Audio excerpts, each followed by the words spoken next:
we've seen all sorts of leadership challenges, spills and coups over the past decade in Australian politics, but rarely have we seen a more clumsy attempt to bring down a leader than that witnessed in New South Wales over the past 24 hours.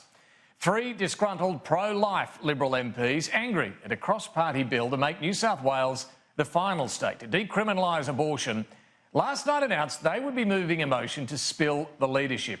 They declared, in a written statement no less, that Gladys Berejiklian had to go over her handling of this bill. After threats to quit the party themselves, or at least on the part of one of them, and attempts to derail this bill at the party conference over the weekend, both failed to sway the Premier.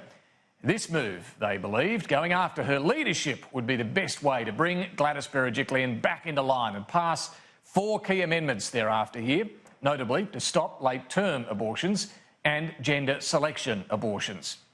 But this threat to Gladys Berejiklian's leadership, well, that didn't exactly work either. Instead of bowing to their demands, the Premier dug in, and the rest of the party rallied around her last night. Before the party room meeting was due to begin this morning, the 3 unhappy amigos called off their plan to move a spill motion.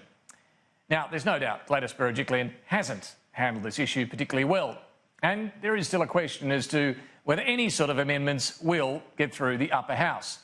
A majority of, well, Gladys Berejiklian's own Liberal Party colleagues are also actually opposed to this bill as it stands. But here's the thing, a clear majority of the electorate are on side when it comes to decriminalising abortion. Every poll is showing that. Well, as we go to air, debate in the New South Wales upper house has resumed over this bill. Let's go to Stella Todorovic outside State Parliament there. Stella, the debate, as I say, underway now in the upper house. What can you tell us? Pretty noisy where you are as well. Obviously, outside the house, there's a fair bit of emotion still running high. That's right, David. It's been a very eventful day here at New South Wales Parliament. There are about 20 to 50 pro-life protesters lining the Macquarie Street here in Sydney, protesting against that abortion bill that is currently being debated in the upper house. As you mentioned, David, this all started last night when Tanya Davies, Matthew Mason Cox and Lou Amato announced that they'd be challenging the Premier today after negotiations broke down over amendments to this bill with Health Minister Brad Hazzard. 12 hours later, they decided that the motion to spill was off and they weren't going to go ahead with it. They said that they were satisfied with the response that they received overnight, that further concessions to those amendments would be made. And as you mentioned, David, we have seen overwhelming support for Gladys Berejiklian last night and well into today. Transport Minister Andrew Constance addressed the issue with reporters this afternoon, and he's labelled the entire situation as laughable. Those MPs are entitled to their views. I wish they'd focus on the issue at hand instead of, the politics around this. I mean, the reality is that, they're entitled to their view. But, what an incredible endorsement of Glad overnight. The entire Cabinet's come out. Most members of the government come out and said, this is ridiculous. Back in your box. David, the Premier has been criticised over her handling of this bill. There are accusations that she's rushing it through Parliament and that it's been given priority over other state issues. The bill passed the lower house comfortably, 59 votes to 31 just last month. And this situation with this motion to spill has raised concerns over her authority as leader of the Liberal Party and of this state. The Shooters, Farmers and Fishers leader Robert Borsak says she's not out of the woods yet.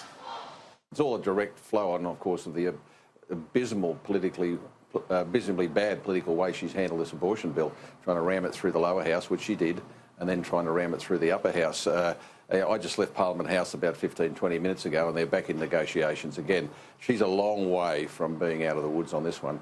A lot of it will, of course, depend on what actually happens today and tomorrow as the bill starts to come on. We start at 2:30 today. And once we start talking about amendments, which is what we're going to roll straight into.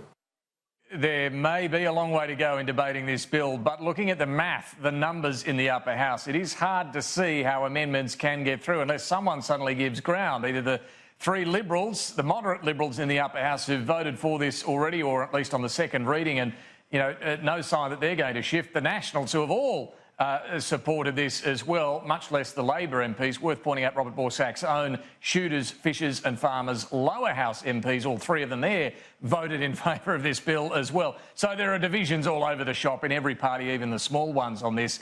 But look, he's right in that the damage has been done to Gladys Berejiklian and the Liberal brand here. And, you know, even though they pulled off at the last minute this Liberal spill motion because they obviously had embarrassingly few numbers, damage is done whenever this sort of stuff happens. But Stella, this isn't the only headache for the Premier today. Her Sports Minister has also stood aside pending an ICAC investigation.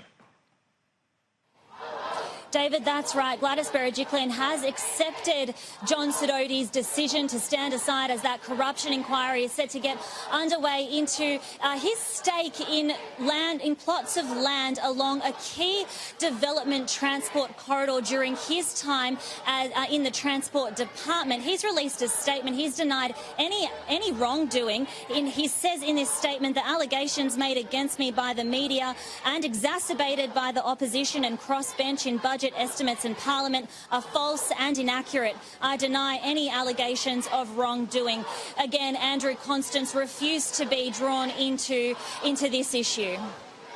I mean, it's a matter for ICAC now. You know, John Sidoti made some assurances very clearly publicly to the Premier, and you know, ultimately, it's appropriate for the Department of Premier and Cabinet inquiry to now no longer continue, and obviously ICAC to continue their obviously investigation and assessment. I can't say any more than that.